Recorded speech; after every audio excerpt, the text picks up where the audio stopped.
భూమి మీద చివరి సూర్యోదయం ఎప్పుడు వచ్చిందో ఎవ్వరికీ గుర్తులేదు. సూర్యుడు క్రమంగా కాంతిని కోల్పోయి భూమి చీకటిలో మునిగిపోయింది.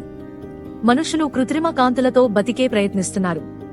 అదితి, ఒక అశ్రద్ధ చేయని శాస్త్రవేత్త, చంద్రునిపై దాచిన సూర్యశక్తి లిఖితాలు కనుగొంటుంది.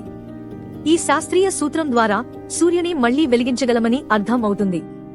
కాని ఈ సత్యాన్ని శాసన పరిపాలకులు రహస్యంగా ఉంచాలని చూస్తారు, ఎందుకంటే చీకటి ప్రపంచంలోనే వాళ్ల ఆధిపత్యం కొనసాగుతుంది.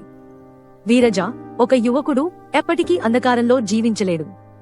అతను ఆదితితో చేతులు కలిపి చంద్రుని గుహలో దాగి ఉన్న సూర్య నిప్పు కణాలను తెచ్చే ప్రయాణం మొదలు పెడతాడు. అయితే ఈ ప్రయాణం సులభం కాదు. అంతరిక్ష ముఠాలు, నమ్మకద్రోహం, సాయం అందించిన వారికే ప్రమాదం, వీటన్నింటినీ ఎదుర్కొంటూ చివరికి వారు చంద్రునికి చేరుకుంటారు.